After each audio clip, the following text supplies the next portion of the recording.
دعوت میں مختصر مواد کیا ہو؟ دعوت میں مختصر مواد جو کسی بھی غیر مسلم کو سمجھایا جا سکتا ہے، توحید سمجھائی جا سکتی ہے، وہ یہ کہ ہم سب کا خالق اللہ ہے۔ اللہ خالق کل شیء فاعبدوہ، تو ہم کو اسی کی عبادت کرنی چاہیے، دوسروں کی نہیں، کہ اللہ خالق ہے، دوسرے مخلوق ہیں، خالق بے نیاز ہے، دوسرے محتاج ہیں، تو ہمیں اس ذات سے طلب کرنا چاہیے جو ہر شے دینے پر قادر ہے، مجبور سے نہیں۔ اللہ تعالیٰ نے کہا والذین یدعون من دون اللہ لا یخلقون شیئا وہم یخلقون، اللہ کے علاوہ جس کو بھی وہ لوگ پکارتے ہیں انہوں نے کچھ بنایا نہیں ہے، وہ تو بنائے گئے ہیں۔ تو عبادت خالق کی ہونی چاہیے، مخلوق کی نہیں۔ کیوں مخلوق کی نہیں؟ اس لیے کہ مخلوق بے بس ہے۔ اموات غیر احیاء وما یشعرون ایان یبعثون، تم جس کی پوجا کرتے ہو تو مر چکے ہیں، ان کے زعم کے مطابق کہ یہ لوگ اچھے آدمی تھے مگر ختم تو ہو گئے، مر چکے۔ تو اموات غیر احیاء، فرض کریں کہ وہ اچھے آدمی تھے تب بھی وہ مر چکے ہیں، وہ زندہ نہیں ہیں، ان کو خود پتہ نہیں ہے مجھے کب اٹھایا جائے گا، تو تمہاری بات کیا سنیں گے، تمہاری ضرورت کیا پوری کریں گے؟ تو عبادت کرو اس کی جو ہر شے پر قادر ہے، جو تمہاری ساری ضرورتوں کو پوری کر سکتا ہے۔ اور یہ دیکھو تو جس کی تم عبادت کر رہے ہو، اتعبدون ما تنحتون واللہ خلقکم وما تعملون، کیا تم عبادت کرتے ہو اس کی جس کو اپنے ہاتھ سے بناتے ہو؟ ارے عبادت اس کی کرو جو تم سب کا خالق ہے، جو تمہارے اعمال کا خالق ہے، اس کی عبادت کر کے کیا کرو گے؟ اس کی بے بسی تو دیکھو، ان الذین تدعون من دون اللہ لن یخلقوا ذبابا ولو اجتمعوا لہ، اللہ کے علاوہ جس کو بھی تم پکارتے ہو وہ ایک مکھی نہیں بنا سکتے، سب کے سب کیوں نہ اکٹھے ہو جائیں۔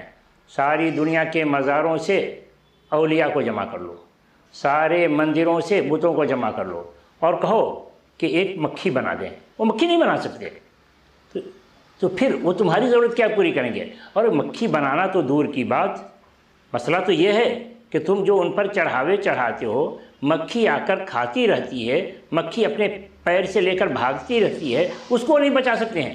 اللہ تعالیٰ نے کہا ان الذین تدعون من دون اللہ لن یخلقوا ذبابا ولو اجتمعوا لہ وإن یسلبہم الذباب شیئا لا یستنقذوہ منہ، اگر مکھی ان سے کچھ چھینے تو یہ اس کو بچا نہیں سکتے۔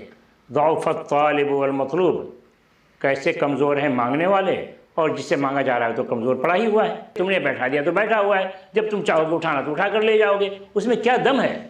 اسی کو کہا قرآن کریم میں لما تعبدوا ما لا يسمع ولا يبصر ولا يغني عنك شيئا، تم ایسی چیز کی پوجا کیوں کرتے ہو جو نہ سنے نہ دیکھے اور نہ تمہارے کوئی کام آ سکے؟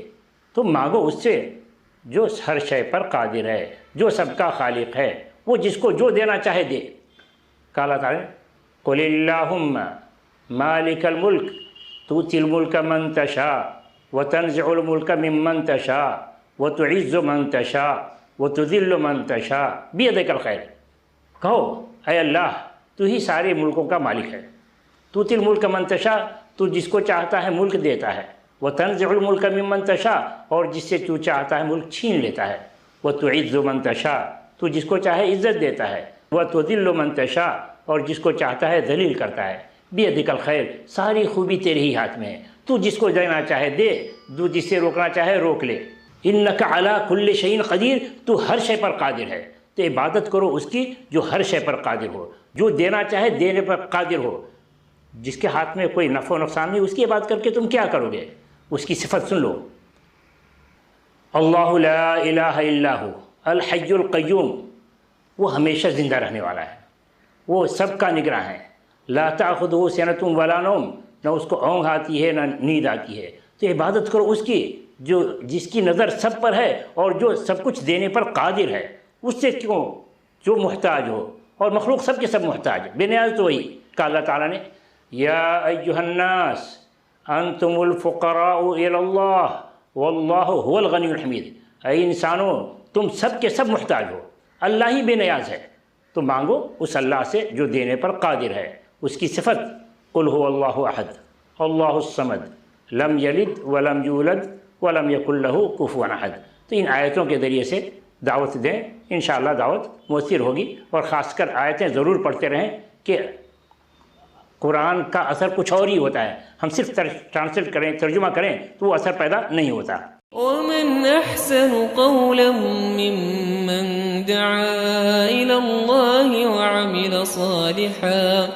وعمل صالحا وقال إنني من المسلمين۔